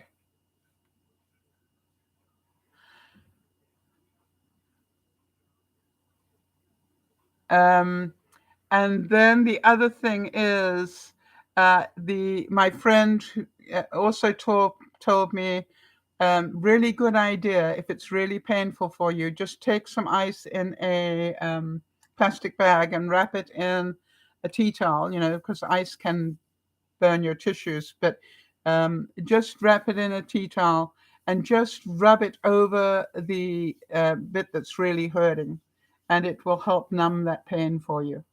And I no longer I got rid of my plantar fasciitis by doing the things that I'm just talking about. It took a long time, but I did it. And I got plantars from wearing the wrong shoes when I was moving. When I was moving the one house to this one, I was going up and down stairs all day long, packing up things, coming down the stairs again, packing up the Jeep, driving here, unpacking it, and putting it in the house. I really did a number on my feet. Before I go, there is a subject I would like to discuss with you because it is controversial. And I know that we have got a lot of controversial stuff that's going to come up. And I thought it would be really important for me to find out from my Friday lunchtime group. Are you okay with me discussing controversial subjects, just so we can see both sides of it and learn not to overreact to stuff? Because I think it's going to be very important, especially for those of you who live in the States. As you go into the midterms, we're going to have a lot of political discourse going on, and we're going to be having people with different ideas. And I know that, the conversation is important. Yeah, I think so too. So let me ask you, how do you guys feel about the Roe versus Wade possibly being overturned in the very near future after it has been the law of the land for 50 years? I want to tell you, I realize that there are people who do not remember it coming in. All right. That, in other words, they weren't born when that Roe versus Wade came into effect. Uh, my concern, I'm just going to tell you what my concern is. Other than the fact that woman's right, it's her body.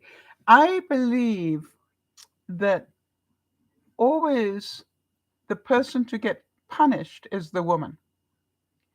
And I seriously believe that if you are going to overturn that law, that you have to rethink what punishments happen to men who rape and impregnate women.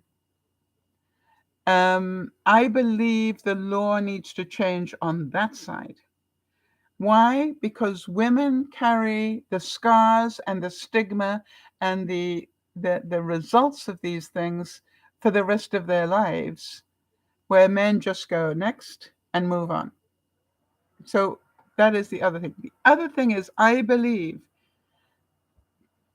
that once Roe versus Wade gets overturned, what comes next? Will they overturn same-sex marriages? Will they overturn, all the other things that have come into place? Because when you read what that judgment is made on, that it wasn't in the Constitution, but how many other laws do you have that were not in the Constitution? So that opens up a can of worms that really scares the what's-its out of me.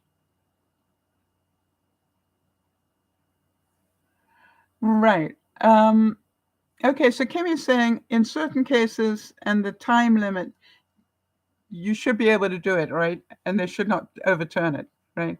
It's a very dangerous precedent. I agree, Jody. Very dangerous.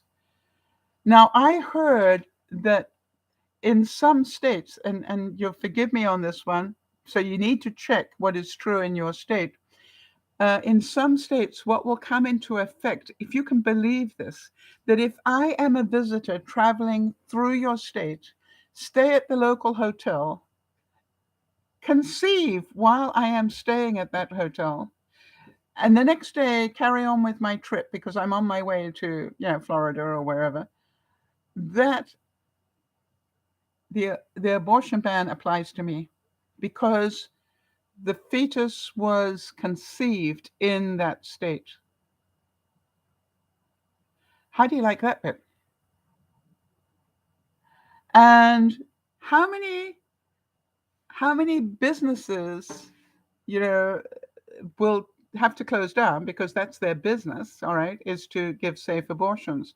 How many businesses will close down? Those doctors have never done anything else. They trained to do this. They're not general practitioners. They're not, they are, this thing goes on, and it is scary to me, really scary. So I just want to make sure that I understand the religious aspect of this. Don't get me wrong. I understand the religious aspect of it.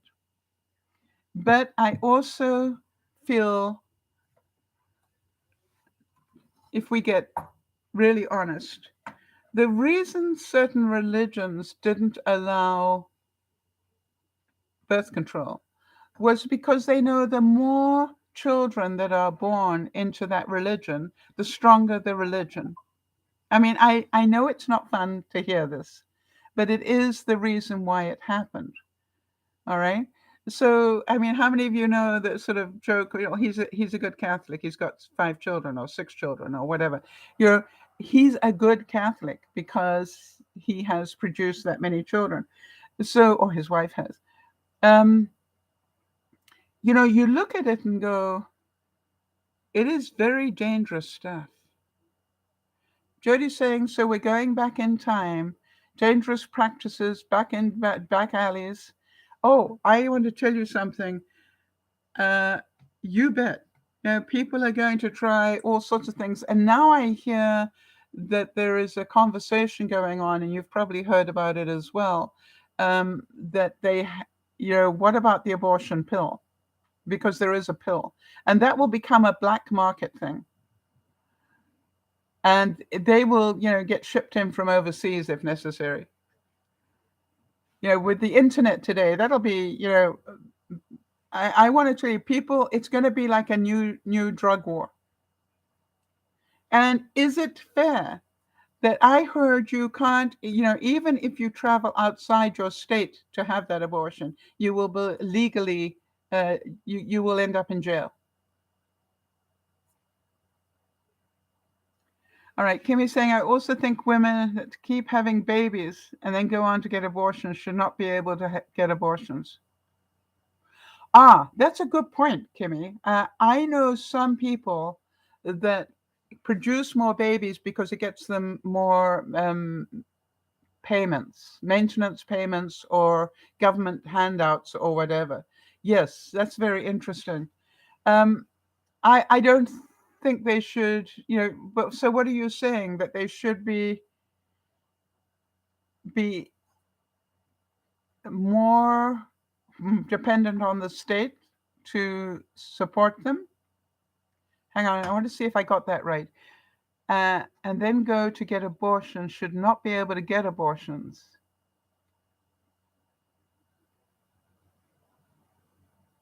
All right. Jeannie's saying, I find the lack of respect over this subject appalling. Respect to whom, Jeannie? Who do you feel is being disrespected? Just so I'm clear on that one. The Supreme Court feels states should have a say over this subject. Yeah. What about are they now going to control birth control as well, do you think? I mean, that's my question. I think this goes through, the next thing will be birth control, and then, and I'm pretty sure same-sex marriage will come up as well in individual states.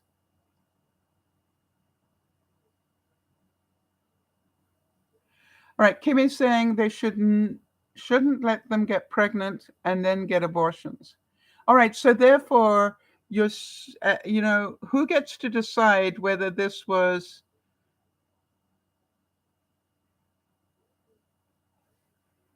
so what are you saying? They should be sterilized, Kimmy? I'm just trying to understand what you're wanting here.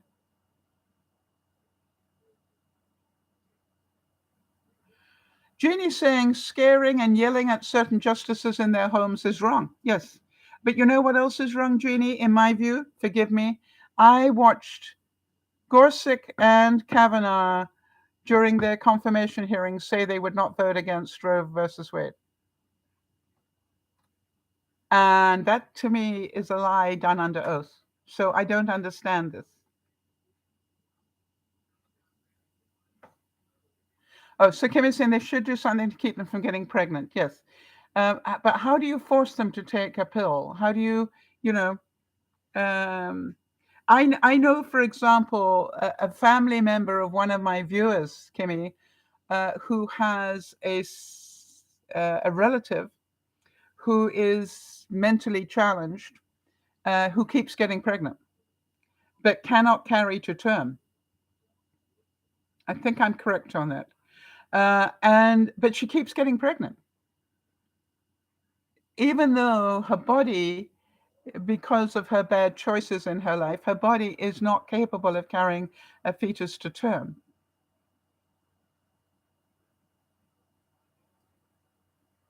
All right, so, but Kimmy, you're saying they shouldn't be sterilized, but they should be put on birth control. Interesting. Can you force them to take the pill? All right, can you be there every day to make sure they take that pill?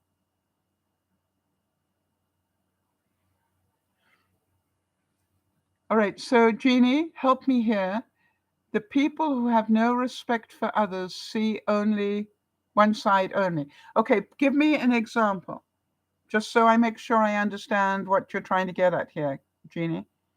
I always love it that you come to the party on these things. I really appreciate it, and I want to make sure I understand.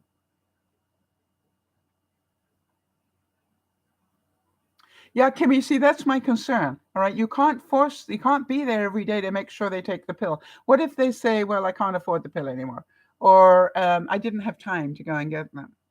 Oh, I fell pregnant again.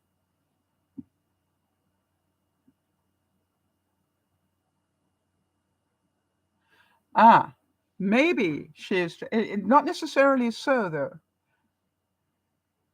Kimmy's talking about using abortion as a form of birth control. Is that what you're saying, Kimmy? So, but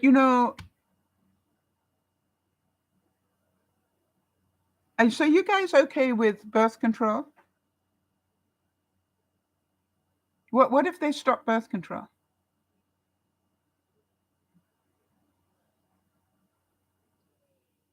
Yeah, I agree.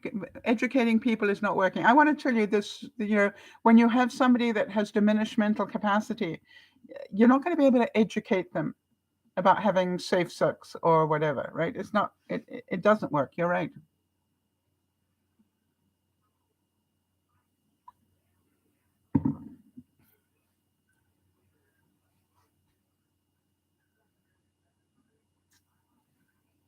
So just with the people that are in the room at the moment and discussing this, how many of you are glad that Roe versus Wade is going to be overturned? And may I know why? And if you choose, I understand that could be controversial, but it's like, to me, I want to make sure I understand where the thinking is.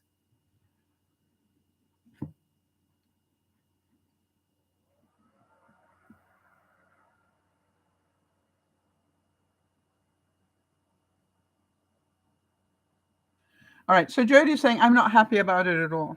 Yeah, I'm better than not happy. I'm actually very angry. I can remember what an incredible day it was when that day came and that judgment came down. Do you think it will affect the election is my next question. Do you think that this one decision will be a major election issue? Will you vote for people who support this?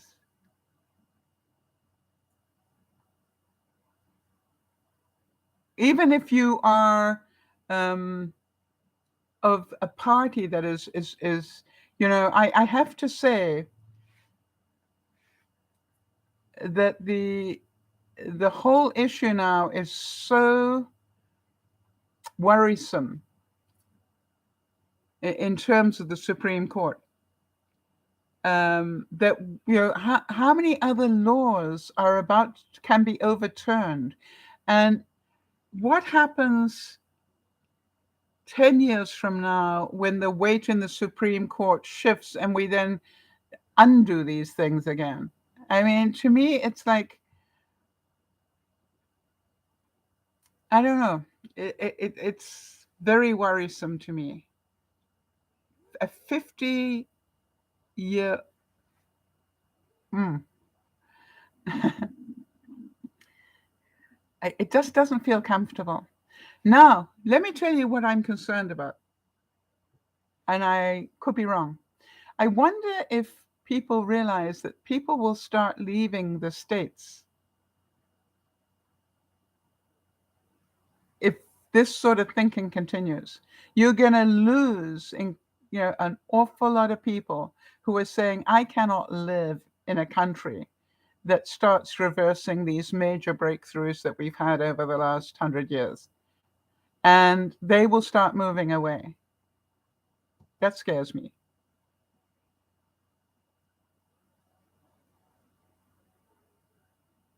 I want to tell you, Jeannie, I agree with you. And Jeannie's saying abortion is not the first choice of most people.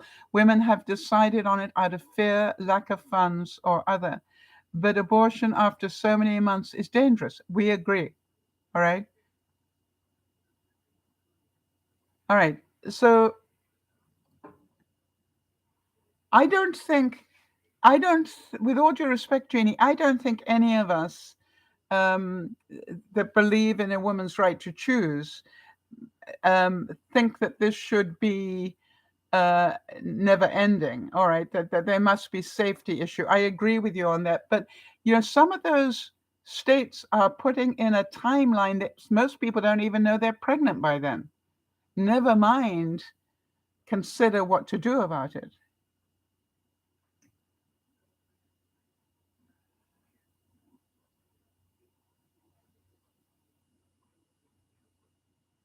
Right. So you understand a very controversial subject. Um, and some of us will see it from one side and some of us from the other. And that is okay. But do we agree that you have the right to have your view as much as I have the right to have mine? Do we agree that one is not more right than the other? My question is, if 60% plus of the electorate believe that it should not have be overturned, is that the will of the people? I don't know. I think it was something over 64%, right? Do not believe.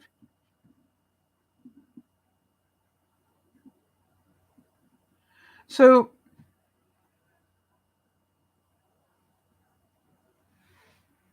I want to make sure that for those of you who believe in um, a woman's right to choose, let me ask those who think that the right to life to choose, um, it's like those are two very solid platforms. And I understand that if you are on the right to choose, that it makes it very difficult to have discussions with people who believe that the right to life is more important. And I'm not suggesting that it isn't important because I think it is. However, I do believe that it is my choice, not somebody else's. My choice in terms of my health and my ability to be able to cope with something like that. So very interesting stuff is going to come down, and we're going to have a lot of problem dealing with it. And it's going to cause a lot of conversations that will be difficult. And Jeannie and Kimmy, thank you for being brave enough to talk about it, because unless we talk about it, we won't see both sides.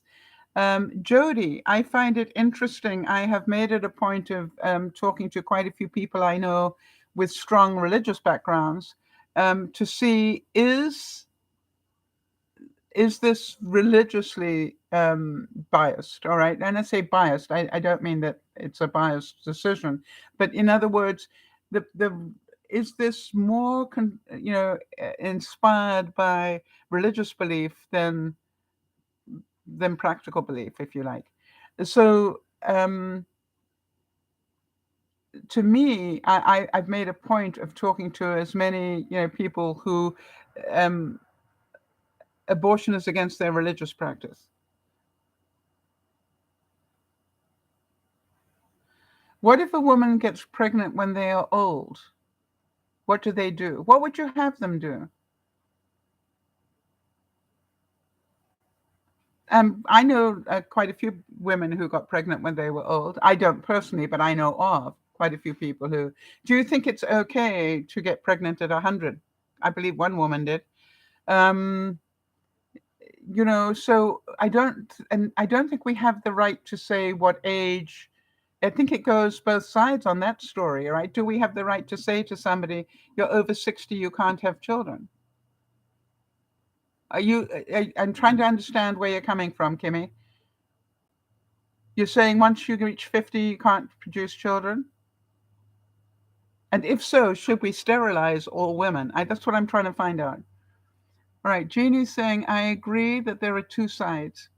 I was co-chair of our Respect Life Commission for years. We never blamed women. We just wanted to give them choice. Good. Adoption of an unwanted child. Help them while pregnant. You see, yeah. All right. Yeah, this is choices is what it's about, right? Which is don't lose the baby. We understand you don't want the baby and you can't care for it for whatever reasons, but then let us help get it adopted. All right. And I think, I'm pretty sure that wherever you live, at the moment, you don't get to have an abortion without some pretty serious counseling going on. Yes, Kimmy, you can get pregnant after 50 or 60 years on. Some people can. So what do you want to have happen? I want to understand. Are you suggesting that it should not be possible? That there should be a cutoff date. You can only produce children up to 45. After that, you need to get sterilized.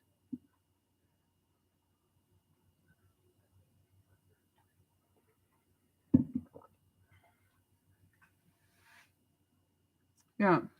I mean, there's part of me that goes, you'll forgive me, Kimmy. There's part of me that goes, getting pregnant at 80, can you imagine the cocktail parties?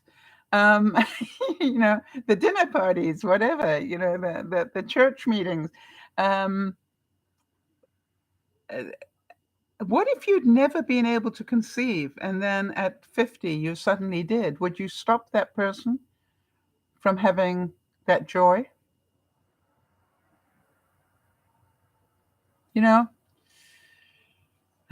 I've heard so many stories of people that spent so much time trying to get pregnant and couldn't, and then eventually just gave up even trying, and therefore gave up any concerns about it, and then ended up pregnant way later than they ever expected.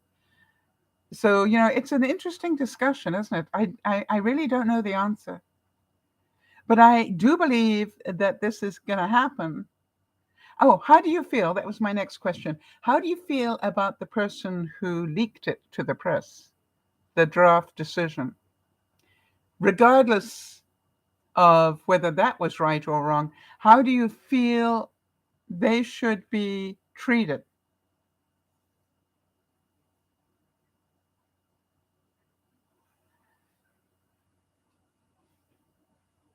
Kimmy's saying, when I heard that you could get pregnant at those ages, I couldn't believe it.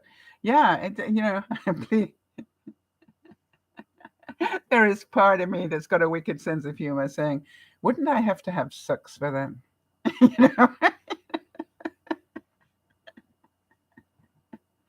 Oh, no, I forgot. I had a hysterectomy. All right. But it's just like, there's some kudos. I am certain. But what is it like for the child? The child doesn't know any different. Although, obviously, when a child goes to school and is losing their parents at school age, that's very difficult.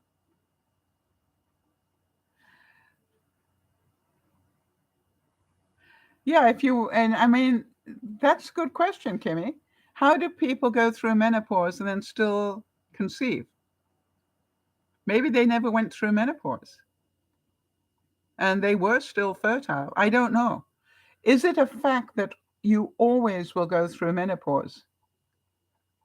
I know mine was, pretty serious when I had a hysterectomy, but yeah, that's a good question. One I don't have the answer to. Huh.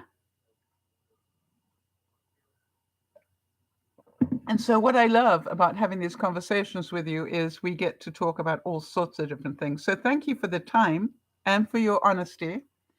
And for the chance to discuss something that we know is very controversial.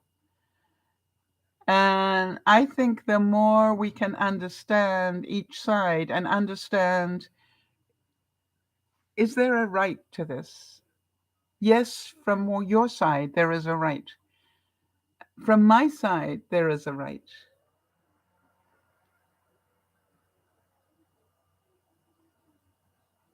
And Jeannie's saying the person who leaked lacked respect for the Supreme Court. She should face the consequences. However, there is the other school of thought, Jeannie, that says that person is a bit like Deep Throat, telling the story on Nixon, all right?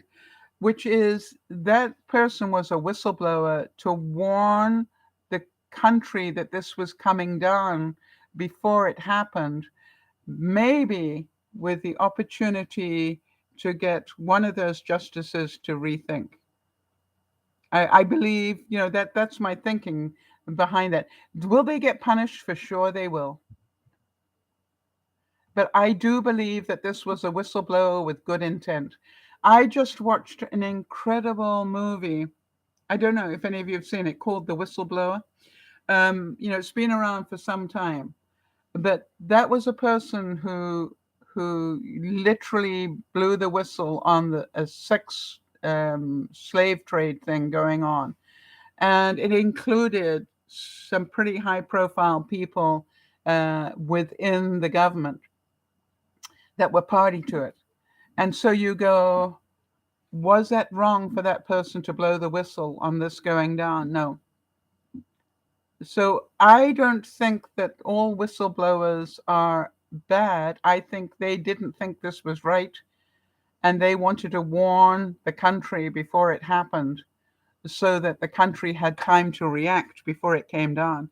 Now, the thing is this, will it stop it? Maybe not. Maybe not.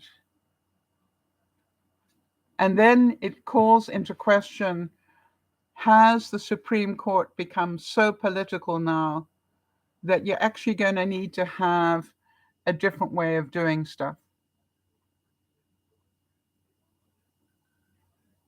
Yes, that's another conversation, isn't it? We're a bit over time, but yeah. How do you feel about the Depp versus Heard trial? I found it fascinating. I found it fascinating to hear both sides and how totally different the two sides were. And the other question is, they are both actors. So what I see visually and hear, to me, I try to ignore the tears and the drama and all that sort of stuff, because these are two actors, both good actors. So really, it is a very difficult state. I think the fact that Johnny Depp was prepared to stand up and say, I, as a man, got physically abused, took an incredible amount of courage.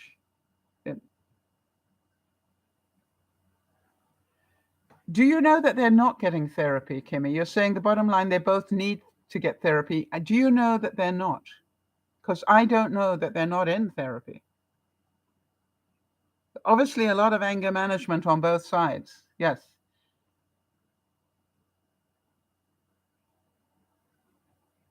It's a pretty sure bet that if you're throwing things at people, or striking them, or, doing things to threaten their lives, that's an anger management problem that needs to be addressed, if possible.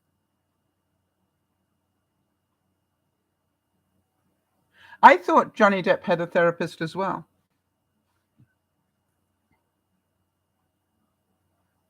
Okay.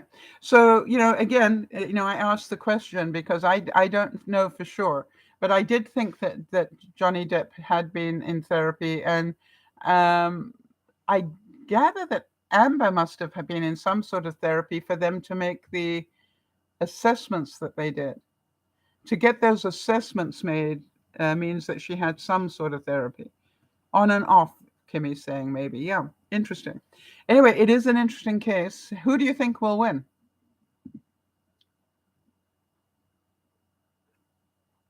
If you were sitting on the jury, which side? Well, we haven't finished listening to Amber's side yet, but from yeah, Jody's saying 100% that Johnny Depp will. Isn't it amazing what the body language did? All right, and how different it was. The arrogance is interesting. What a horrible thing to have to air out in public. Yeah, Jeannie's saying it is unusual for a man to say he was abused. His side rings more true to me. Yes, I agree with you that, that's not easy for a man, especially a man with his sort of background. That must be really difficult. But how many other men?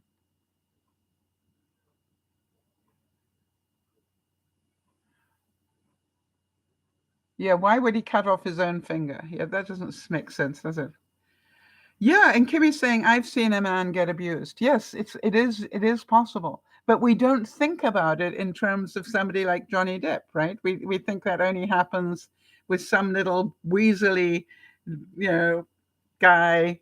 You know what I'm saying? Sort of, maybe with very thick glasses and a weakling sort of person. You don't think somebody like Johnny Depp, who I don't believe is a weakling by any matter of means. Yeah, but again, I haven't watched it all. I haven't heard all of the testimony. So, and I'm not sitting on that jury. Jeannie, she's saying 100% she thinks Depp will win this case. I believe that's what she said. Sorry, I'm assuming that.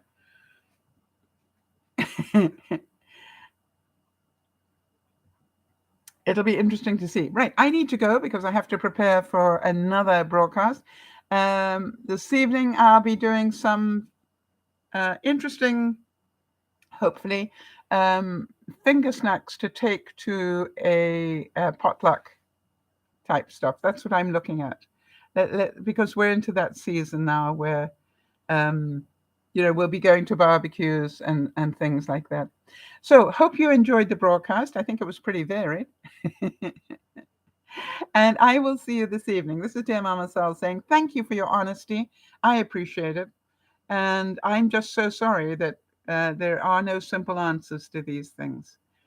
This is DearMamaSal saying thank you, Jody, for being here and looking after us. And thank you all for being here, whether you were in the room or in the background. I see you. This is DearMamaSal saying we'll see you later. Bye-bye for now.